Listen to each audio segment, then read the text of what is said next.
একটু সহযোগিতার হাত প্রসারিত করার জন্য এই হাফেজে কোরআনরা আপনি মারা যাওয়ার পর আপনি এলাকায় একটা মানুষ মারা গেছে, সবাই মিলে হেফজখানা থেকে আপনার জানাজা পড়তে যাবে, এই হাফেজে কোরআনরা দোয়া করবে আল্লাহ এই হেফজখানাকে কবুল করুক। জোরে বলেন। নতুন হাফেজ হয়েছে, তার দ্বারা ইসলামের খেদমত গোলামি করার আল্লাহ সেই তৌফিক হিম্মত যোগ্যতা তাকে দান করুক। জোরে বলেন আমিন। সম্মানিত আমার দিনী ভাইয়েরা, আমার ওয়াজ এখন মাত্র শুরু হবে। বাইরে যারা আছেন 1 ঘন্টা হাতে সময় নিয়ে একটু আসেন 1 ঘন্টা সময় নিয়ে। 13 ঘন্টা 12 ঘন্টা জার্নি করে আমি আসলাম, আপনারা যদি একটু 1 ঘন্টার জন্য না বসেন, এটা তো মেহমানকে ছোট করা হয়। মনে রাখবেন মুজাদ্দিদ আল ফিসানি মাকতুবা শরীফের মধ্যে বলেছেন, কোন পীর মুর্শিদ হক্কানি পীর মুর্শিদ যদি কোন জায়গায় উপস্থিত হয়, কোন মজলিসে, কোন জিকিরের মজলিসে, কোন জায়গায়, পীরের অনুমতি ছাড়া ওখান থেকে উঠা, এটাও তার তাজিমের বরখেলাপ। আপনি এখানে এসেছেন আপনার হুজুর কেবলাকে মহব্বত করে, হুজুর কেবলাকে দোয়া নিয়ে বিদায় নিয়ে তারপরে যান, এটা হচ্ছে তরিকত। কোথায় আছে? মুজাদ্দিদ আল ফিসানির মাকতুবা শরীফ। তো হুজুরের অনুমতি ছাড়া এই মজলিস ত্যাগ করা আদবের বরখেলাপ, একটু চেষ্টা করবে। সম্মানিত আমার দিনী ভাইয়েরা, চতুর্দিকে চলছে এখন ফিতনা। এ বাবা, এমন বহু দল আছে নামের শেষে ইসলাম, অমুক ইসলামী দল, তারা এই মাইক পেয়ে বক্তারা পিছনে তাফসীরুল কোরআন মাহফিল নাম দিয়ে জান্নাতের সার্টিফিকেট বিতরণের চেষ্টা করবে। কথা কোনটা গেলে ঠিক কি রে? অমুক ইসলামী দল, জান্নাতি দল। যদি জিজ্ঞাসা করা হয়, ভাই আপনার ইসলামী দলটা আবিষ্কার হয়েছে কত সালে? কয় যোগ বিয়োগ দিয়ে 100 বছরের বেশি নয়। আবিষ্কার হয়েছে কোন দেশ থেকে? পাকিস্তান থেকে। আপনার দল আবিষ্কার হয়েছে পাকিস্তান থেকে, আর আমাদের দল আহলে সুন্নাত ওয়াল জামাত আবিষ্কার করেছেন আমার নবী রাহমাতুল লিল আলামিন। কথা বলেন না কেন? ঠিক কি না? এই আহলে সুন্নাত ওয়াল জামাত আমার নবীর জবান দ্বারা উচ্চারিত দল।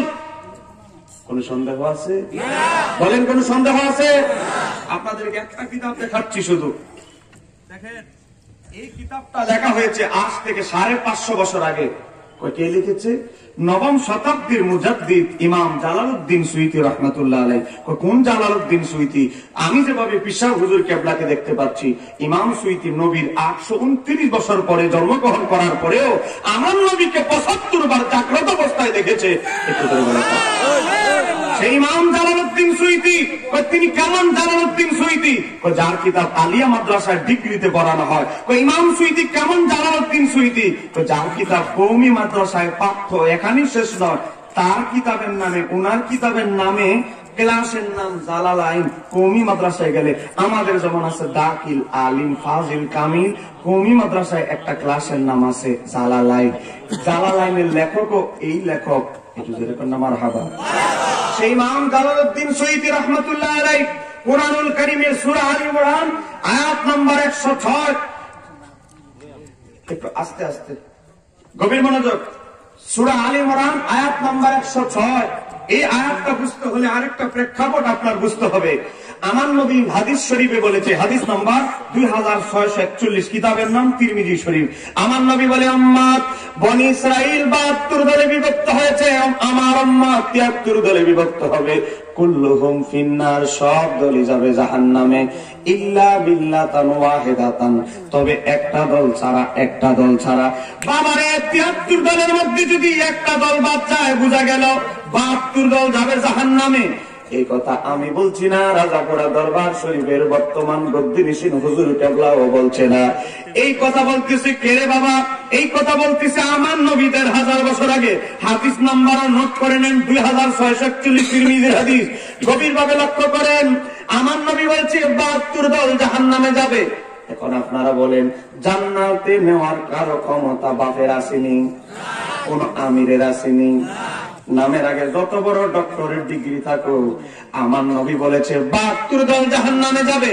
জান্নাতে নেওয়ার ক্ষমতা কোন আমিরের নাই। কথা বলেন না কেন? ঠিক কি না? এই হাদিস থেকে আমরা 3টা জিনিস শিখলাম।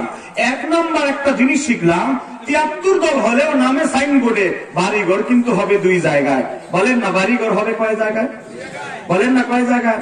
কারণ 72 দলের বাড়িঘর 1 জায়গায়, জান্নাতি দলের বাড়িঘর 1 জায়গায়। তাহলে 73টা দলে সাইনবোর্ডে হলেও, 73টা দলে সাইনবোর্ডে হলেও বাড়িঘর ঠিকানা কিন্তু 2 জায়গায়। এই কথাটা বলতে গিয়ে আমার আল্লাহ সূরা আলে ইমরান আয়াত নাম্বার 106 এর মধ্যে বলে, আমার আল্লাহ বলে, উম্মত অবস্থা। একটু পরিবেশটা ঠিক করে দেন, পিছনে একটা আওয়াজ করলে তো আসলে হয় না। আমি একটু গুছাইতে চাচ্ছি মাহফিলটা। গভীর মনোযোগ। আমার আল্লাহ কোরআনুল কারীমের সূরা আল ইমরান 3 নম্বর সূরা, সূরা ফাতিহা, সূরা বাকারা, সূরা আল ইমরান, সূরা আল ইমরানের 106 নম্বর আয়াতে বলে কে দুনিয়ার জমিনে উম্মতে মুহাম্মাদী 73 দল, কিন্তু আমার আল্লাহ এই 73 দলকে হাসরের ময়দানে ভাগ করবেন 2 দলে। কারণ 73 দল নামে সাইনবোর্ডে হলো, ঠিকানা হলো 2 জায়গায়। 72 দলের বাড়িঘর এক জায়গায়, জান্নাতি দলের বাড়িঘর এক জায়গায়।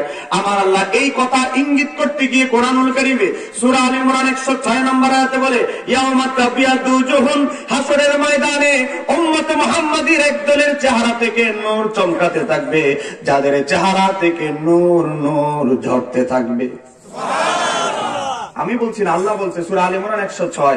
এবার আসেন, এবার আমার আল্লাহ বলছে ওয়াতাসওয়াদু উজুহুন, হাসরের ময়দানে উম্মতে মুহাম্মাদীর মধ্যে আরেক দলের লোক হবে, তাদের চেহারাটা হবে আমাবস্যার রাত যেমন অন্ধকারময়, তাদের চেহারাটা কুশ্রী হবে, বিশ্রী হবে। এবার আসেন, কাদের চেহারা থেকে নূর চমকাবে?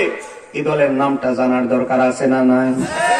এই কথা বলতে গিয়ে 9ম শতাব্দীর মুজাদ্দিদ ইমাম জালালউদ্দিন সুয়ুতী 550 বছর আগে লেখা তাফসীর আদ-দুররুল মানসুর, সেই কিতাবের মধ্যে খণ্ড নম্বর 3 পৃষ্ঠা নম্বর 721 তিনি বলতেছেন, কি বলতেছেন? হযরত আবু সাঈদ খুদরি থেকে বর্ণিত, তিনি বলতেছেন আন্না রাসূলুল্লাহ সাল্লাল্লাহু আলাইহি ওয়াসাল্লাম করা, আমার নবী এই আয়াতটা তেলাওয়াত করলেন। কোন আয়াত?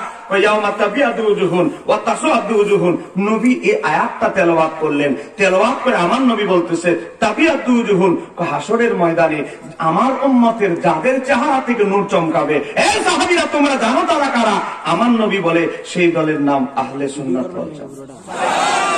কোন আলেমের যদি শখ থাকে, ইচ্ছা থাকে, আসে ছবি তুলে নিয়ে আপনার বড় হুজুরের কাছে পাঠাক।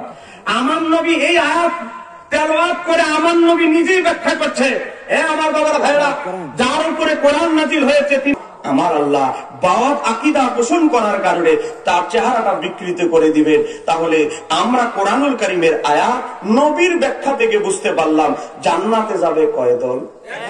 একটু জোরে বলেন না, কয় দল? এই দলের নাম আহলে সুন্নাত ওয়াল জামাত। কোন সন্দেহ আছে? এবার আপনাদেরকে আরেকটা জিনিস দেখাচ্ছি। আমার হাতে আরেকটা কিতাব, এই কিতাবটার নাম হচ্ছে তাফসিরে ইবনে কাসির। এ দেখেন, বাংলা বইনে কিন্তু জের জবরও নাই। এগুলো কোন ক্লাসে পড়ানো হয়? এই কিতাবটা আলিয়া মাদ্রাসা কামিল ডিপার্টমেন্টে তাফসির বিভাগে এই কিতাবটা পড়ানো হয় একেবারে মাস্টার্স MA ক্লাসে আলিয়া মাদ্রাসায়। তাহলে এই কিতাবের গ্রহণযোগ্যতা নিয়ে কোনো সন্দেহ আছে? এবার দেখেন, ইমাম ইবনে কাসির, যার তাফসির আমাদের কওমি অঙ্গনের ভাইরা পড়ে, আহলুল হাদিস ভাইরা পড়ে, জামাত ইসলামের ভাইরা পড়ে, আমরা সুন্নিরাও পড়ি, সবাই পড়ি। তাহলে তার তাফসীরের গ্রহণযোগ্যতা নিয়ে কোনো সন্দেহ নাই। দেখেন, ইমাম ইবনে কাসির এই সূরা আল ইমরানের 106 নম্বর আয়াত, ওই কোন আয়াত? যাদের চেহারা উজ্জ্বল হবে। তো কাদের চেহারা উজ্জ্বল হবে? ইমাম ইবনে কাসির তাফসীর ইবনে কাসিরে খণ্ড নম্বরে পৃষ্ঠা নম্বর 481, দারুল হাদিস কায়রো মিশরের ছাপা। ইমাম ইবনে কাসির বলে হাসরের ময়দানে যাদের চেহারা থেকে নূর চমকাবে, তারা কারা? তারা হচ্ছে আহলে সুন্নাত ওয়াল জামাতের অনুসারীদের। হুজুর কেবলা এখানে আস, হুজুর কেবলাকে সাক্ষী রেখে বলছি, বাজান আহলে সুন্নাত ওয়াল জামাত এই 3টা শব্দ আছে না নাই? আছে। কারো সন্দেহ লাগলে একটু আসে, দরকার হলে সুনামগঞ্জ বাজারে যাইয়া সদরে ফটোকপি কইরা ফিস্টাটা আপনাকে দিয়ে দিব। কথা কন না কেন? এবার আসে ইমাম ইবনে কাসির, যার তাফসীর আপনারা বিবাহে খতনা ওলিমার অনুষ্ঠানে ওনারা বাংলা উপহার দেয়। আরে ভাই, আপনাদের কিতাবে আছে হাসরের ময়দানে একমাত্র জান্নাতি দল, হাসরের ময়দানে যেই দলের অনুসারীদের চেহারা থেকে নূর চমকাবে, ওই দলটা আহলে সুন্নাত ওয়াল জামাত। ওয়া তাসাদ্দু উজুহুম, কাদের চেহারাটা বিশ্রী হবে, ভয়ানক হবে? তারা হচ্ছে আহলুল বিদআতি ওয়াল ফিরকাতি। যত বাতিল ফিরকা আছে, আহলে বিদআতি আছে 72 ফিরকা, তাদের চেহারার মধ্যে এমন একটা সিল মেরে দিবেন, জান্নাতি দলের লোকেরা, নবীরা, শহীদরা, ফেরেশতারা দেখা মাত্রই বুঝবে এ সঠিক দলের লোক দুনিয়াতে ছিল না। কথা কোন ঠিক কিনা? এরপরে মজার ব্যাপার দেখেন, ইমাম ইবনে কাসির এই ব্যাখ্যা করার পর কলাহু, তিনি বলে এটা আমি ইমাম ইবনে কাসিরের ব্যাখ্যা নয়। ইবনে কাসির কত সালের আগের ইমাম জানেন? এখন থেকে প্রায় 720 বছর আগে উনি ইন্তেকাল করেছেন। সুবহানাল্লাহ। 720 বছর আগে এই বেচারা মারা গেছে দুনিয়া থেকে। তাহলে 700 কত বছর আগে, 700+ বছর আগে এই বাংলা ইসলাম এসেছে, আর 700 বছর আগে ওনার ইন্তেকাল। তার ইমাম ইবনে কাসির বলে আহলে সুন্নাত ওয়াল জামাত যে একমাত্র নাজাতপ্রাপ্ত দল, কয়টা আমি ইমাম ইবনে কাসিরের ব্যক্তিগত ব্যাখ্যা নয়। কার ব্যাখ্যা?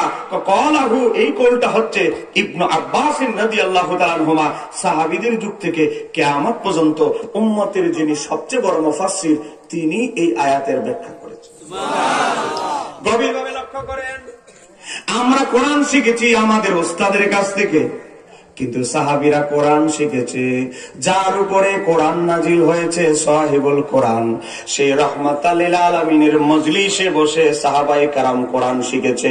এ বাবা, আমি হয়তো আমার ওস্তাদ থেকে শিখেছি, আমার ওস্তাদ আমার দাদা ওস্তাদ থেকে শিখেছে, কিন্তু সাহাবায়ে কেরাম কোরআন শিখেছেন রাহমাতাল লিল আলামিনের দরবার থেকে।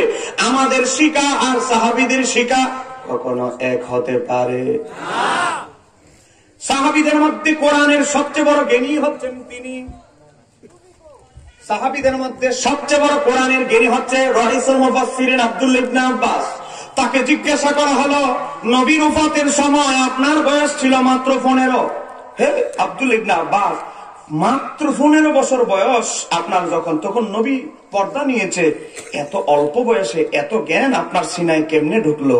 সহিহ বুখারীর হাদিস দেখেন, মিশকাতে কিতাবুল মানাকিবে এসেছে, নবীর চাচাতো ভাই আব্দুল্লাহ ইবনে আব্বাস বলে, নবীর সাহাবী আব্দুল্লাহ ইবনে আব্বাস বলে, আমি নবীর ওযুর লোটার পানি টানতে টানতে আমি বড় মুফাসসির হয়ে গেছি।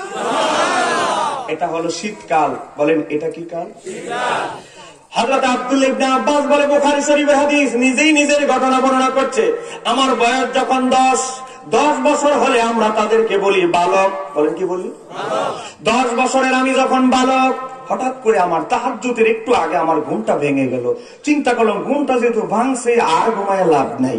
চিন্তা করলাম, আমি যদি একটু গরম পানি করে নবীর জন্য নিয়ে যাই, এখন আমার নবী তাহাজ্জুদের জন্য উঠবে, আমার গরম পানি করা, আমার করা গরম পানি যদি নবী পায়, হয়তো নবীর জন্য একটু ভালো লাগবে, আমি এই সুযোগে একটু দোয়া কামাই করতে পারবো।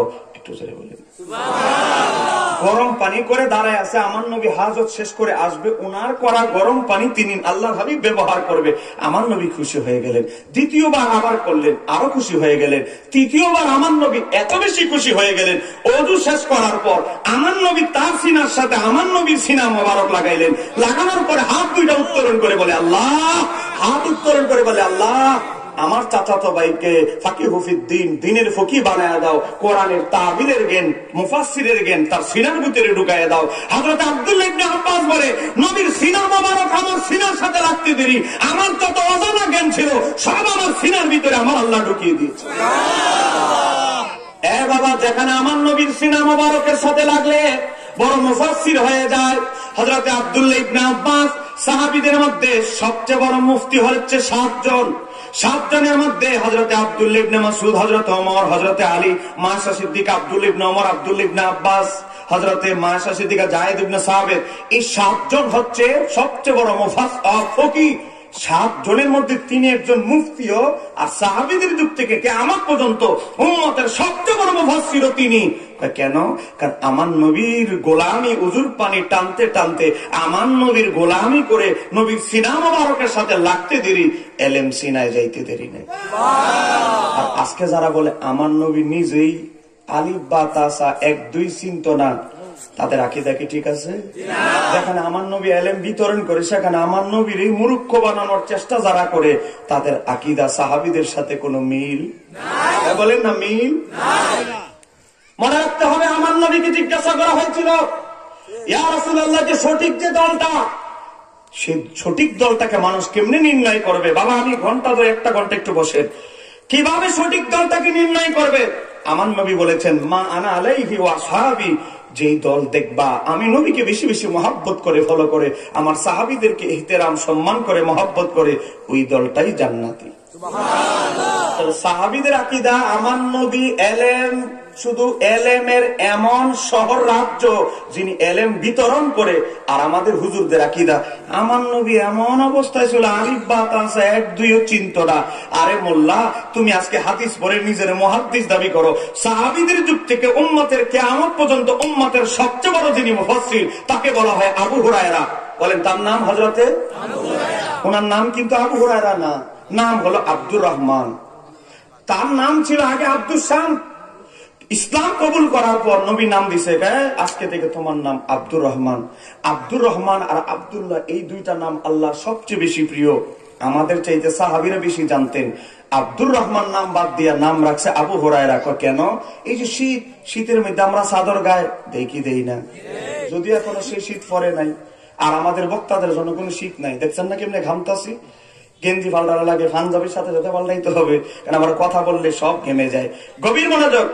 আবু হুরায়রা শীতের বেলা ফজরের নামাজ পড়তে গেছে, চাদর টাদর বেড়ায় গেছে। উনি একটা বিড়ালের বাচ্চা, ওনার বিড়ালের বাচ্চা দিয়েছে, ছোট বাচ্চা নিয়ে মসজিদে নববীতে ঢুকেছে।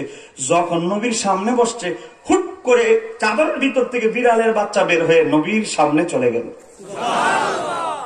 আমার নবী বললে, বিড়ালের বাবা। এটা বলতে দেরি হযরতে আবু হুরায়রা বলে, আমার বন্ধুরা ও নবীর সাহাবীরা, আমার আব্দুর রহমান নাম অনেক সুন্দর নাম, এটা নবী আমারে দিয়েছে। তবে আমি সবচেয়ে বেশি খুশি হব তোমরা যদি এখন আমাকে আবু হুরায়রা বলো, বিড়ালের বাবা বলো, কারণ আমার নবীর জবান দ্বারা মহব্বত করে এই শব্দটা আমার সামনে ব্যবহৃত হয়েছে। আমি চাই তোমরা আমাকে এই শব্দ দিয়ে ডাকো। অথচ আব্দুর রহমান নাম আল্লাহর সবচেয়ে প্রিয় নাম, গুরুত্বপূর্ণ নাম, কিন্তু আমার নবীকে এত বেশি সাহাবীরা ভালোবাসতেন, নবীর জবান থেকে বের হয়েছে, এটাকেই তিনি গ্রহণ করেছেন। একটু জোরে বলে দেন। এ আবু হুরায়রা সহিহ বুখারীর হাদিস, আকীদা ঠিক করে নেন। সহিহ বুখারীর হাদিস, হযরত আবু হুরায়রা বলে, আমি ছিলাম সাহাবীদের মধ্যে ভালো ছাত্র ছিলাম না। দেখবেন যারা একটু খারাপ ছাত্র, এরা আগে আগে মাদ্রাসা স্কুলে গেলেও বসে গিয়া ফিসের বেঞ্চে কথা কানে কানে পড়াশোনা আবার জিজ্ঞাসা করে। হযরত আবু হুরায়রার অভ্যাসটা আবার এমন ছিল না, তিনি গিয়ে প্রথম লেভেলে গিয়া সামনে গিয়া বসতেন, অনেক চেষ্টা করতেন নবীর হাদিসগুলো মুখস্থ করার জন্য। আবু হুরায়রা বলে, আমি এই কানে শুনি আর এই কানে ভুলে যাই। আবু হুরায়রা আমার নবীর দরবারে গিয়ে বলে, ইয়া রাসূলুল্লাহ, আমার জীবনে অনেক বড় শখ, আপনার হাদিসগুলো আমি হেফজ করব, অন্তরে রাখবো, কিন্তু আমি এদিকে শুনলে এদিকে ভুলে যাই। এরকম ছাত্র আমাদের অনেক এলাকাতেও আছে, কথা করে আছে না নাই? এক ক্লাসে 3 বছর, কথা কন না।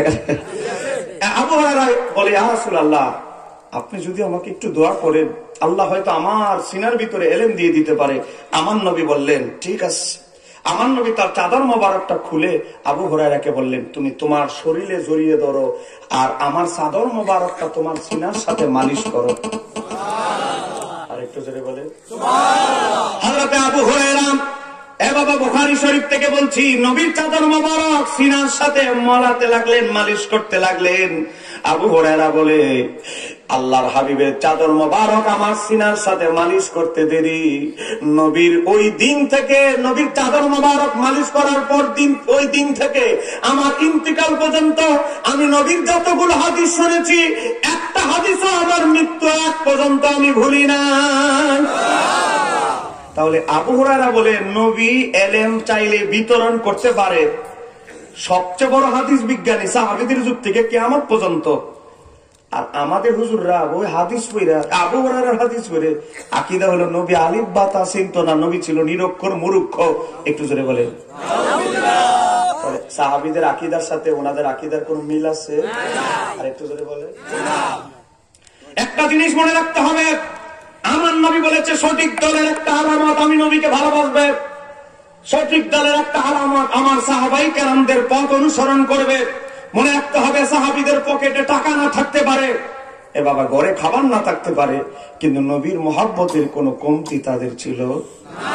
বলেন না, কোনো কমতি তাদের ছিল না।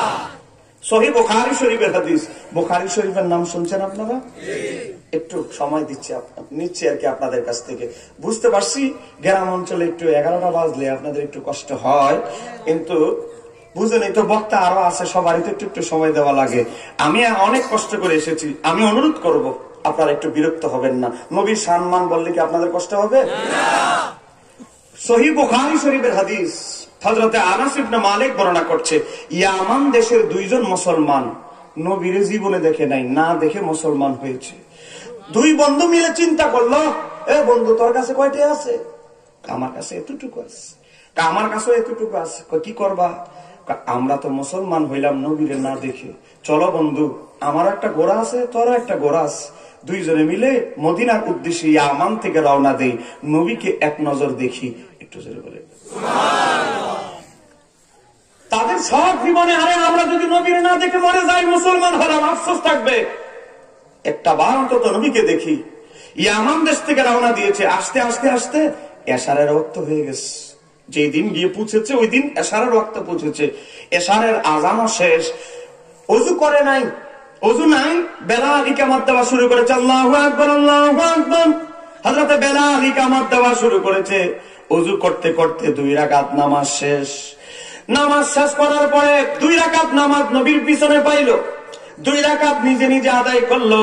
ও বাবা, করার পর দেখে অনেক সাহাবায়ে কেরাম এশারের নামাজের পর ঘরে চলে যাবে, নবীর কদম বুঝি করতেছে, হাতে পায়ে চুমু দিয়ে নবীর কাছ থেকে দোয়া নিয়ে প্রত্যেকে বাড়িতে চলে যাচ্ছে।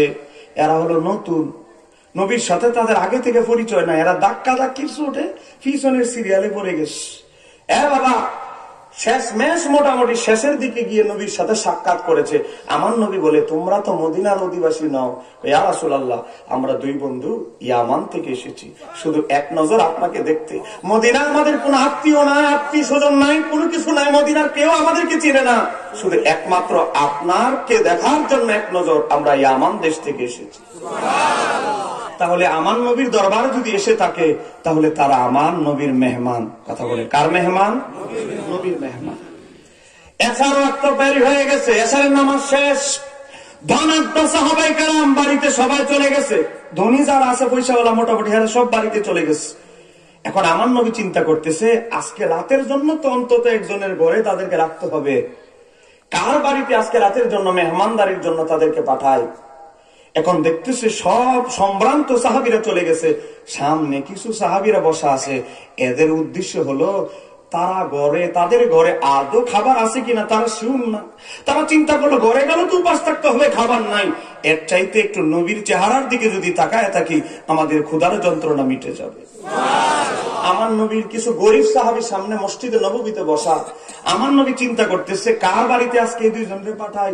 বাবা, এই যুগের মতো তো আর হোটেল ছিল না, কথা কান্না কেন? টাকা আছে, সুনামগঞ্জ আসছেন, কোনো অসুবিধা নাই, টাকা আছে, হোটেল আছে, খাবারে থাকার হোটেল আছে, কথা বলেন না কেন? ঠিক কি রে? গতকালকে আমি মাহফিল শেষ করে শায়েস্তাগঞ্জে রাত্রে ছিলাম, শায়েস্তাগঞ্জ থেকে হোটেলে থেকে এখানে আসছি। বাবা, তা আমার টাকা আছে, হোটেলের ব্যবস্থা আছে দেখেছি, ওই যুগে তো এত সুব্যবস্থা ছিল না। আমার নবী দেখে সামনে যারা বসা সবাই অভাবী কোম্পানির লোক, কার ঘরে পাঠাবে আমার নবী? তারপর আমার নবী বললেন, তোমাদের মধ্যে এমন কি কেউ আছো আমার এই 2 জন মেহমান তাদেরকে এক রাতের জন্য মেহমানদারি করবে? কেউ হাত উঠাচ্ছে না। একজন আনসার সাহাবী সে চিন্তা করলো, একজন আমরা হাত উঠাচ্ছি না, আমার নবীর মুখটা মলিন হয়ে গেছে, আমরা যদি একজন হাত উঠায় আমার নবী ছোট হবে, তারা বলবে অনেক ভরসা করে মদিনায় নবীর শহরে এসেছি, মেহমানদারির লোকই দেখি নাই। আমার নবীর একজন আনসার সাহাবী সে নিজেও জানে না তার ঘরে খাবার আদৌ আছে কি নাই। একজন আনসার সাহাবী নবীর চেহারা মোবারকের দিকে তাকায় সহ্য করতে না পারে। একজন আনসার সাহাবী হাত উঠায় বলে, ইয়া রাসূলুল্লাহ, এই সৌভাগ্যবান ব্যক্তিটা আমি হতে চাই। আপনার মেহমান তো আল্লাহর মেহমান, আপনার মেহমানকে এক রাতের জন্য আমি মেহমানদারি করতে চাই। এই বেচারা আদৌ জানে না ঘরে আসলে রাতের খাবার আছে কি নাই, কিন্তু নবীকে ভালোবেসে আল্লাহর উপরে ভরসা করে দায়িত্ব নিয়েছেন। একটু জোরে বলেন সুবহানাল্লাহ। আমার নবী তার চেহারার দিকে তাকিয়ে দেখে এও অভাবী কোম্পানির লোক, রাতের বেলা 1 সপ্তাহের মধ্যে 5 দিন 4 দিন না খেয়ে থাকে, আমার মেহমানকে মেহমানদারি করবে। তারপর আমার নবী বলে, তুমি কি শিওর, তুমি কি নিশ্চিত তাদেরকে মেহমানদারি করতে পারবে? ইয়া রাসূলুল্লাহ, আপনার মেহমানকে জীবন দিয়ে হলেও ইহতেরাম সম্মান করব। কোন সম্মানে আপনার সম্মানে ক্ষুণ্ণ হবে, আপনার সম্মানে একটু সামান্য ক্ষুণ্ণ হবে, এটা আমরা হতে দিব না। একটু জোরে বলে সুবহানাল্লাহ। মেহমান নিয়ে বাড়িতে চলে গেছে। বিবি, আল্লাহর হাবিবের মেহমান বাড়িতে নিয়ে এসেছি। আরে কোন কি ঘরে খাবার নাই, কিছু নাই, আপনি আমার জিজ্ঞাসা করলেন না, মেহমান নিয়ে আসছেন, আমরা আজকে খাবারের বাসা রাতের খাবার নাই, আবার মেহমান নিয়ে আসছেন। এত কথা না বলে, আমরা তো কত রাতে না খেয়ে থাকি, আজকেও থাকবো, কিন্তু রাসূলুল্লাহর মেহমান, আল্লাহর মেহমান, তাদেরকে কষ্ট দেওয়া যাবে না। একটু জোরে বলা যাবে কি সুবহানাল্লাহ? মনোযোগ দিয়ে শোনেন। সাহাবীদের আকীদা ঈমান, অভাব অনটনের সময় নবীর প্রেম, আর আমরা এলাম সুবিধাবাদী প্রেম। এটা তাদের প্রেম আমাদের প্রেমের ডিফারেন্স।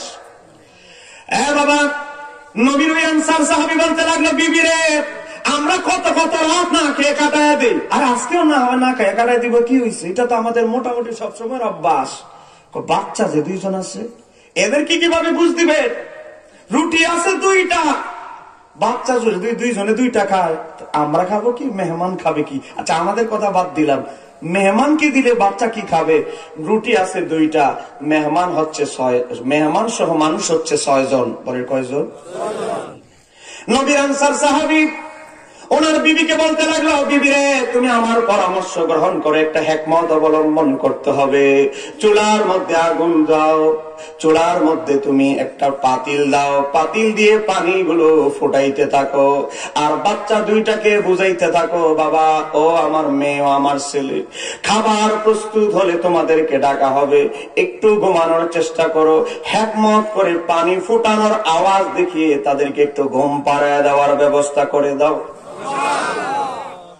2 জনকে বহু কৌশলে মা ওই আনসার সাহাবীর স্ত্রী কৌশল করে 2 বাচ্চাকে ঘুম পাড়ায় দিলে। ঘুম পাড়ায় দেওয়ার পরে বলতে লাগলো, স্বামী, বাচ্চা 2টাকে বহু কষ্টে ঘুম পাড়িয়েছি। ঠিক আছে। পর্দা একটা দিয়ে দিলেন, 2 পাত্রে 2 জনকে 2টা রুটি দিলেন। মেহমান, ইয়ামান দেশের মেহমান বলে, ও আল্লাহর নবী, আনসার সাহাবী, আমাদের ইয়ামান দেশের ঐতিহ্য হচ্ছে, রীতি হচ্ছে, আমাদেরকে যারা মেহমানদারি করে, যারা আমাদেরকে মেহমানদারি করে, তারা খাওয়ার আগে আমরা শুরু করি না। লাগছেনি ফেস? আমাদেরকে যারা মেহমানদারি করে, আমাদের ইয়ামান দেশের রীতি, আমরা কারো বাড়িতে বেড়াইতে গেলে মেহমানদারি যে করে আগে খাওয়া শুরু করতে হয়। তা আপনারা স্বামী স্ত্রী 2 জন তো এই পাশে আছেন, আপনারা শুরু করলেই আমরা করব। একটু জোরে বলেন না সুবহানাল্লাহ। নবী আনসার সাহাবীর স্ত্রী ওই নবীর আনসার সাহাবীর কানে কানে বলে, স্বামী, এতক্ষণ তো বাচ্চা 2টাকে গরম ফুটান্ত পানির আওয়াজ দেখিয়ে ঘুম পাড়িয়েছি, মেহমানকে এভাবে এখন কিভাবে বুঝ দিব? নবীর আনসার সাহাবী বলে, একটু আগে যেভাবে হিকমত অবলম্বন করেছ, এখনো আরেকটা হিকমত অবলম্বন করতে হবে। কি করতে হবে? নবীর আনসার সাহাবী স্ত্রীকে কানে কানে ফিস ফিস করে বুঝিয়ে দিল। নবীর আনসার সাহাবী মেহমানদেরকে বলতে লাগলেন, আপনারা খাওয়া শুরু করেন, বিসমিল্লাহ। মুখে আওয়াজ করে বিসমিল্লাহ বলে মুখে আওয়াজ করে বুঝাচ্ছে, আমরাও খাওয়া শুরু করছি, আপনারা আর অপেক্ষা করিয়েন না, আপনারাও শুরু করেন। একটু জোরে বলেন না। এই সব কিছুর মূলে হচ্ছে আমার নবীর মেহমানকে খুশি করা। নবীকে খুশি করা মানে কাকে খুশি করা? পিছন থেকে আওয়াজটা কমাচ্ছে, নবীকে খুশি করা মানে কাকে খুশি করা? বাবা, মেহমানকে খাওয়াইলেন, ঘুম পাড়াইলেন। কালটা ছিল শীতকাল, তাহাজ্জুদের সময় গরম পানি করে দিলেন। ফজরের নামাজে মেহমান সহ একসাথে মসজিদে নববীতে নবীর পিছনে নামাজ পড়ার জন্য চলে গেলেন। আমার নবী ফজরের নামাজ পড়াইলেন, আসসালামু আলাইকুম ওয়া রাহমাতুল্লাহ, আসসালামু আলাইকুম ওয়া রাহমাতুল্লাহ। সালাম ফিরিয়ে আমার নবী বললেন, ও আমার সাহাবীরা, তোমরা একজনও বাড়িতে যাবে না, আমি নবী আজকে আমার এক আনসার সাহাবীর মেহমানদারির গল্প তোমাদেরকে শোনাবো। বলেন, আমার নবীর দরবারে খবর আছে না? না। সহিহ বুখারী থেকে বলছি, আমার নবী বললেন, আবু বকর, আব্দুর রহমান ইবনে আউফ, হে ওসমান, সবাইকে মেনশন করে বলছে, তোমরা একটু বসো। সাহাবীরা চিন্তা করতেছে, কে রে আজকে আল্লাহর হাবিবের মেহমানকে মেহমানদারি করছে, কোন ভুল ত্রুটি করলো কিনা। আর ওই যে বেচার আনসার সাহাবী কাঁদতেছে, সে চিন্তা করতেছে, একটা রুটি দিয়ে মেহমানদারি করছি, এটা কি আল্লাহ অপছন্দ করলো? বুঝেন না, তার মনে একটা চিন্তা ভাবতেছে। আমার নবী তাসবিহ গুলো শেষ করে ফজরের নামাজে আমার নবী বললেন, ও অমুক, তুমি আসো। অমুক আনসার সাহাবী কাঁদতেছে। সাহাবীদের বিনয় দেখে দাঁড়ালেন। আমার নবী বললেন, ও আমার সাহাবীরা, তোমরা যখন সবাই ধনাঢ্য সাহাবীরা বাড়িতে চলে গেছো, আমার এই 2 জন মেহমান ইয়ামান দেশ থেকে এসেছে। আমি চিন্তা করতে লাগলাম, কার বাসায় পাঠাই, সবাই তো তোমরা একান্তে বাড়িতে চলে গিয়েছো। চিন্তা করতে গিয়ে আমার এই গরিব সাহাবী আমার 2 মেহমানের দায়িত্ব নিয়েছে, তাদের ঘরে মাত্র দুইটা রুটি ছিল, দুইটা রুটি দিয়ে বাচ্চাকে ঘুম পাড়িয়ে স্বামী স্ত্রীর উপাস থেকে আমি রাসূলুল্লাহর মেহমানকে মেহমানদারি করে আল্লাহকে এমন ভাবে খুশি করেছে, আমার আল্লাহ কুদরতি জবানে মুস্কি হাসি দিয়ে ফেলেছে। আল্লাহকে এমন খুশি করেছে, তাদের দুইজন স্বামী স্ত্রীর এই অভিনয়, এই মুহাব্বত রাসূলুল্লাহর মেহমানের প্রতি, রাসূলুল্লাহর আদেশের প্রতি তাদের এই আন্তরিকতা দেখে আমার আল্লাহ এত বেশি খুশি হয়েছে। আমার আল্লাহকে এমন খুশি এর আগে কেউ মেহমানদারি করে করতে পারে নাই। একটু জোরে বলেন সুবহানাল্লাহ। যেই কথা বলতেছিলাম, সাহাবীদের পেটে খাবার না থাকতে পারে, পকেটে টাকা না থাকতে পারে, কিন্তু রাসূলুল্লাহ সাহাবীদের নবীর প্রেমের কোনো কমতি ছিল না। বলেন না, কমতি ছিল না। সাহাবীদের মুহাব্বতের দরজা কোন লেভেল পর্যন্ত ছিল? ইসলামের ইতিহাসে একটা যুদ্ধের নাম হলো মুতার যুদ্ধ। একটু বলেন না, কিসের যুদ্ধ? আর একটা আধা ঘন্টা কষ্ট দিব, আধা ঘন্টা কি বসতে পারবেন ইনশাআল্লাহ? আপনারা বললে যাবো, না হলে হুজুর কেবলা হাতে মাইক ছেড়ে দিয়ে হুজুর কেবলা মোনাজাত দিয়ে দিবে। গভীর মনোযোগ। মুতার যুদ্ধে ইসলামের ইতিহাসে 27টারও অধিক এত যুদ্ধ হলো, শুধু একটা যুদ্ধে আমার নবী 4 জন সেনাপতি নিয়োজিত করেছেন। বলেন কয়জন? 4 জন। অথচ সব যুদ্ধে সেনাপতি কমান্ডার থাকে 1 জন, কিন্তু মুতার যুদ্ধে আমার নবী সেনাপতি নিয়োজিত করছে 4 জন। সহিহ বুখারীর হাদিস। বাবা জায়েদ ইবনে হযরতে জাফর আব্দুল্লাহ ইবনে রাওয়াহা জায়েদ ইবনে হারেসা, আমার নবী বললেন তোমরা হবে 3 জন প্রথমে সেনাপতি, একজনের পরে একজন মারা গেলে তুমি হবে, তোমার পরে তুমি শহীদ হলে তুমি হবে, সর্বশেষ যিনি সেনাপতি হবে তার নাম হলো হযরতে খালিদ ইবনে ওয়ালিদ। সাহাবায়ে কেরামদের মধ্যে 3 জন, 1 নম্বর হযরতে জাফর আব্দুল্লাহ ইবনে রাওয়াহা জায়েদ ইবনে হারেসা, 3 জন তাদের বিবির কাছে, বাল বাচ্চার কাছে মাফ চাইল, ও আমার স্ত্রী, ও আমার বেগম সাহেবা, ও আমার সন্তান, আমাকে মাফ করে দাও। আল্লাহ ভাবি কখনো জীবনে একজনের বেশি 2 জন সেনাপতি নিয়োজিত করে না। এই মুতার যুদ্ধে 4 জন সেনাপতি নিয়োজিত করেছেন। আমরা প্রথম 3 জনের পরও আরেকজনকে সেনাপতি নিয়োজিত করেছেন।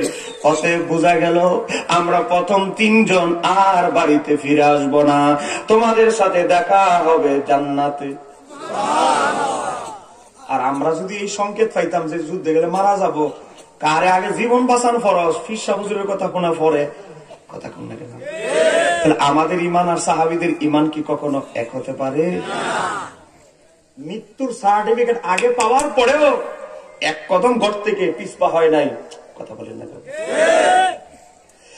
বাবা 3 জন তাদের বিবি বাচ্চাদের কাছে ক্ষমা চেয়ে নিয়ে মুতার যুদ্ধে গিয়েছে। আমার নবী 7 জন সাহাবীর ইন্তিকালে সবচেয়ে বেশি কেঁদেছেন। এর মধ্যে একজন হচ্ছে হযরতে জাফর রাদিয়াল্লাহু তাআলা। আমার নবী মসজিদে নববীর মিম্বারে বসা, নবী মসজিদে নববীর মিম্বার থেকে মুতার যুদ্ধের জায়গা হলো 1000 কিলোমিটার দূরে। তাহলে কি কাছে না অনেক দূরে? 1000 কিলোমিটার কাছাকাছি নাকি? 1000 কিলোমিটার দূরে মুতার যুদ্ধ সংগঠিত হচ্ছে। সহিহ বুখারী থেকে বলছি বাবা, আমার নবী মিম্বার শরীফে বসা, চোখটা বন্ধ করে মাথা নিচু করে মুতার যুদ্ধের গোটা চিত্র আমার নবী দেখতেছে। একটু জোরে বলেন না সুবহানাল্লাহ। দেখবেন একদল লোক হুজুর শিরিক ফতোয়া দিবে, এরকম লোক আছে না নাই? বুখারী শরীফ থেকে বলছি, আমার নবী চোখটা বন্ধ করে বলছে এই মুহূর্তে মুসলমানদের পতাকা হযরতে জাফর তুলে রেখেছে। তারপর আমার নবী বলতে লাগলেন জাফরের ডাইন হাত খ্রিস্টানরা কেটে ফেলেছে, আবার জাফর বাম হাত দ্বারা ইসলামের পতাকা তুলে ধরেছে, বাম হাত কেটে ফেলেছে, ডান পা আর বাম পা দিয়ে পতাকাটা এভাবে ধরে রেখেছে, ইসলামের পতাকা যেন মাটিতে পড়ে না যায়। বাবা ডান পায়ের মধ্যে 70টা তীর মারা হলো, রক্তগুলো বের হতে হতে অবশ হয়ে গেল, পায়ে কোনো শক্তি নাই, প্যারালাইসিস হলে যেমন লাগাইতে পারি না, 70টা তীরের আঘাতে ডান পায়ে আর কোনো শক্তি নাই, বাম পা দিয়ে ধাক্কা দিয়ে ধরে ইসলামের পতাকাটা উত্তোলন করেছে। তারপরে রক্ত শরীর থেকে বের হতে হতে হতে হতে হযরতে জাফর শহীদ হয়ে গেলেন। আমার নবী বলে হযরতে জাফর শহীদ হয়ে গেছে, তার 2টা ডানা, তার 2টা হাত এই খ্রিস্টানরা কেটে ফেলেছে। আমার নবী বলেন আমার আল্লাহ জাফরকে এমন শহীদের দরজা দিয়েছে, এমন মর্যাদা দিয়েছেন, সহিহ বুখারীর হাদিস, আমার আল্লাহ জাফরের রূহটা দেহ থেকে বের হতে দেরি তাকে জান্নাতুল ফিরদাউসে ঢুকাইতে এক মুহূর্ত দেরি করে না। আমার নবী বলতে লাগলেন, আমার সাহাবীরা, আমি নবী, আপনি আমি চিন্তা করি আমার নবী, কিছু হুজুররা লিখেছে কিতাবের নাম বারা হেনে কাতিয়া, দেয়ালের পিছে কি হয় এটাও আমার নবী জানে না। আর আমার নবী বলে মসজিদ নববীর মিম্বারে বসে, আমি নবী দেখতে পাচ্ছি জাফরের দুইটা দানা খ্রিস্টানরা কেটে ফেলেছে, জাফরের দুই বাহুর মধ্যে জান্নাতি স্পেশাল পাখির দুইটা দানা ফিটিং করে দিয়েছে। আর জাফর জান্নাতের এক বৃক্ষ থেকে আরেক গাছে যাচ্ছে, এক গাছ থেকে আরেক গাছে যাচ্ছে, সে রিজিক ভক্ষণ করছে। একটু জোরে বল। তবে সাহাবীদের প্রেম কি? মৃত্যু হবে, মৃত্যু অবধারিত জানার পরেও আমার নবী হুকুম দিয়েছে জীবন দিতে হবে, এক মুহূর্ত চিন্তা করে নাই। তারা হচ্ছে সাহাবাই কারাম। বলেন না তারা হচ্ছে, পিছনে একটু বলেন না তারা হচ্ছে। বাবা, নবীর একজন সাহাবী, তার নাম হচ্ছে হযরতে আব্দুল্লাহ ইবনে আব্দুল মালিক। ৮ম হিজরিতে ইন্তেকাল করেছে। ৮ম হিজরিতে ইন্তেকাল করেছে হযরতে আব্দুল্লাহ ইবনে আব্দুল মালিক। পেশায় ছিলেন একজন শায়ের। এই যে একটু আগে একজন শায়ের নাতে মুস্তাফা পরিবেশন করেছে। আব্দুল্লাহ ইবনে আব্দুল মালিক সুরকার নিজেও ছিল, আবার নিজে লিখতেও পারতো, সুরও দিতে পারতো। একটু যেটা বলেন না সুবহানাল্লাহ। আমার নবী কখনো যদি মন খারাপ থাকতো, প্রতিনিধি পাঠাইতে আব্দুল্লাহ ইবনে আব্দুল মালিককে ডেকে নিয়ে আসতো, আমার নবীকে নাতে মুস্তাফা শোনায়া আমার নবীর মনকে শান্ত করে দিতে। তিনি ছিলেন একজন ব্যবসায়ী, যার ব্যবসায়িক পণ্য সিরিয়া থেকে শুরু করে বিভিন্ন দেশে যেত, বিভিন্ন দেশে যাতায়াত করত। হঠাৎ করে এক চালানে ডাকাতে ধরে মালামাল নিয়ে গেছে, ফকির হয়ে গেছে। এরকম অনেক লোক দেখবেন, লোন টোন আইনে একটা ইন্ডাস্ট্রি খুলছে, আগুন লাগে কোম্পানি, একেবারে ফকির। এরকম আছে না নাই? আব্দুল্লাহ ইবনে আব্দুল মালিকের অভ্যাস ছিল, যখন পকেটে গরম ছিল, ধনী ছিল, বাজারে, মদিনার বাজারে যখন ফল আসতো, সবার আগে ফ্রেশ ফলটা কিনে 2টা ভাগ করত। এক ভাগ রাসূলুল্লাহর গোলামীর জন্য পাঠাতো হাদিয়া, এক ভাগ পরিবারের জন্য পাঠাতো। হঠাৎ করে যখন গরিব হয়ে গেছে, বাজার দিয়া, ফলের বাজারে হাটে বহুত লোক